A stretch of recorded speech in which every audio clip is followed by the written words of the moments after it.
Okay, hello guys. Assalamualaikum warahmatullahi wabarakatuh. We are from Group 6 from Dynamic Electricity. We want to explain about dynamic electricity, and before that, we are going to introduce ourselves. My name is Candi Baruaji. My name is Aditya. My name is Alien. My name is Alfi. My name is Devanda. My name is Gita. And we are from Marine Engineering Department. Let's begin. Okay, now I want to explain about definition of dynamic electricity. What is dynamic electricity? Dynamic electricity is the flow of an electric charge through a conduction point. Besides dynamic electricity, there is another electricity called static electricity. Now I want to talk about the difference between dynamic electricity and static electricity. What is difference? The biggest difference between dynamic electricity and static electricity is the movement of charge or currents. The charges are constantly in motion when dynamic electricity exists. They are moving in the different direction and are always forming currents. And electricity that exists in static electricity is composed of charges that are stationary. Static electricity is more stable than dynamic electricity, and the charges that exist rarely move. Now, I will explain about three main components of dynamic electricity. There are voltage, current, and resistance. What is voltage? Voltage is a potential energy that capable of provoking electron to move through the circuits. The voltage make the current move from the lower potential difference to the higher potential difference. So it means it moves from the negative sign in voltage to the positive sign. And the second is current. From the continuous flow of electron through the circuit by the voltage, it called current. So in simple, current is a flowing electron in a circuit. Current has two kinds. The first is DC, which stands for direct current, which is a current that only has one direction of flow. And the second is AC, or alternate current, which have two direction of flowing. And the last is resistance. What is resistance? Resistance is an electrical quantity that measures how the device or material reduces electric current of flow. So the resistance is an opposite of electric current. Okay, now I want to explain about the circuit. There's two kind of electricity circuit. There are series circuit and parallel circuit. The series circuit is the circuit is in one line, or there's no branch in the circuit. It means from the positive pole to negative pole is one line, and the current in the series circuit is same, and the resistance total is the sum of resistance in the circuit. And I want to explain about the parallel circuit. Parallel circuit is the circuit has more than one branch, or minimum have two branches in the circuit. And the parallel circuit more using more a lot of cable in the circuit, and the current is not same in the circuit. The current is at the edge line, the depending from the resistance, and the total inverse of the number of resistance in parallel circuits is equal to the sum of the inverse resistance in the edge component. Okay, next we're going to talk about Ohm's law. Ohm's law states that the potential difference or voltage at a constant temperature across an ideal conductor is proportional to the current through it. The constant of this proportionality is called resistance, usually symbolized by R. This theory can be expressed by a simple equation: V equals I multiplied by R, where V stands for potential difference, I stands for current, and R stands for resistance.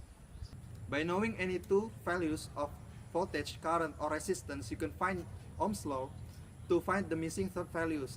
For example, when you're looking for voltage, you can multiply current by resistance, and when you're looking for current, you can divide voltage by resistance, and to find resistance you can divide voltage by current. An electrical device or component that obeys Ohm's law, that is, the current flowing through it is proportional to the voltage across it, such as resistors or cables, are said to be ohmic in nature, and devices that do not, such as transistors and diodes, are called non-ohmic devices. Next, we are going to talk about power in electric circuit. Electrical power, or P, in a circuit is the rate at which energy is absorbed or produced within a circuit. A source of energy, such as voltage, will produce or derive power, while the connected load absorbs it, such as heater and light bulb. They absorb electrical power to convert it to either light or heat, or even both. The higher their rating in watts, the more electrical power they are likely to consume. To find power, we can use the formula as shown. Power equals voltage multiplied by current. Not only using this formula, we can get a new formula by substituting the value of V, I, and R to get a new formula as shown below. Power equals square V divided by R, or power equals square I multiplied by R. Electrical components are given a power rating in watts that indicates the maximum rate at which the component converts the electrical power into other forms, such as heat, light, or motion. For example, a quarter watts resistor or a 100 watts light bulb, and etc. Some electrical devices such as electric motors have a power rating in the old measurement of horsepower, or usually called HP. The relationship between horsepower and watts is given as 1 HP equals 746 watts. So for example, a 2 horsepower motor has a rating of 1492 watts. Yeah, so I got a simple case here to let us understand more about the relations of voltage, current, resistance in power. Here we got a circuit with 24 volts of voltage, 2 ampere of current, 12 ohm resistance, and 48 watts of power. When we're looking voltage, as soon as the equation below, we can get 24 volts, and when we're looking current, using the equation below, we can find 2 ampere of current, exactly as the stats shown above. So it is all connected. As long as we know the other 2 values of the variables, we can find the third missing values. Hello guys, now I want to talk about Kirchhoff's circuit law. In 1845, there is a man that developed this law. His name is Gustav Robert Kirchhoff. There are 2 laws that he developed. The first one is Kirchhoff's current law, and the second is Kirchhoff's voltage law.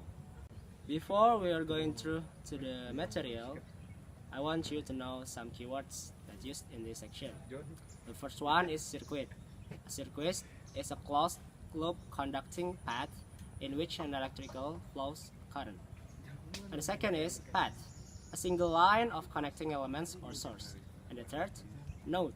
A node is a junction, connection, or terminal within a circuit where 2 or more circuit elements are connected or joined together, giving a connection point between 2 or more branches.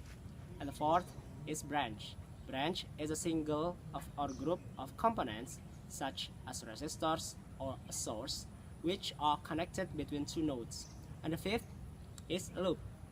A loop is a simple closed path in a circuit in which no circuit element or node encountered more than once. And last but not least is a mesh.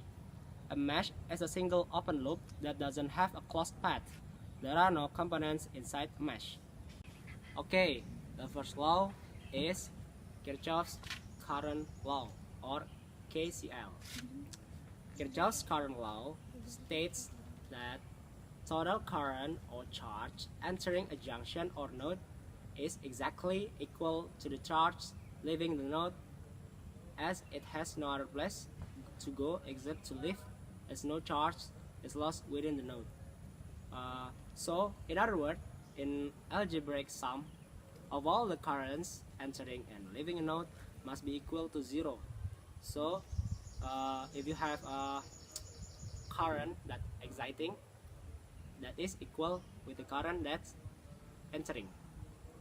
In algebraic sum, it means that current exiting plus current that entering is equal to 0. This idea by Kirchhoff is commonly known as the conservation of charge. Okay, so you can look in here. There are 3 currents entering the node. The I1, I2, and I3 are all positive in value, and the 2 currents leaving the node, I4 and I5, are negative in value. Then this means we can also rewrite the equation as I1 plus I2 plus I3 minus I4 and minus I5 is equal to 0. Okay, now we are going to discuss Kirchhoff's second law, the voltage law, or KVL. Kirchhoff's voltage law, or KVL, states that in any closed loop network, the total voltage around the loop is equal to the sum of all the voltage drops within the same loop. So, which is also equal to 0. In other words, the algebraic sum of all voltage within the loop must be equal to 0. This idea by Kirchhoff is known as the conservation of energy. Okay, as you can see in here, start Kirchhoff's voltage law, and you can see the sum of all the voltage drops around the loop is equal to 0. So starting at any point in the loop, continue in the same direction, noting the direction of all the voltage drops, either positive or negative, and returning back to the same starting point. It is important to maintain the same direction either clockwise or anti-clockwise, or the final voltage sum will not be equal to 0. We can use Kirchhoff's voltage law when analyzing series circuits. Okay, now we are going to discuss about the example. As you can see in here, there is a case, find the current flowing in the 40 ohms resistor or R3. The circuit has 3 branches, 2 nodes A and B, and 2 independent loops. You can using Kirchhoff's first law, which is mean Kirchhoff's current law. So you will get the equations at node A, current 1 plus current 2, or I1 or plus I2 is equal to I3. And at node B, you'll find that I3 is equal with I1 plus I2. Okay, after you use the first law, you may use the second law, Kirchhoff's voltage law. So in the loop 1, you see, as you know that voltage equal with current times resistance. Okay, now the sum in loop 1, there is 10 ohms as resistance. So 10 equal with R1 times I1 plus R3 times I3. Then 10 I1 plus 40 I3. That's the equation 1.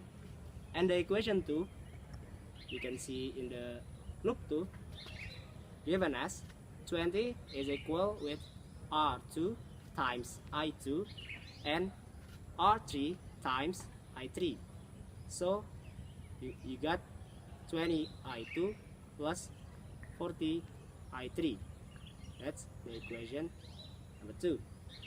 So in the loop 3, the sum of loop 1 and loop 2, 10 minus 20 is equal with 10 I1 minus 20 I2.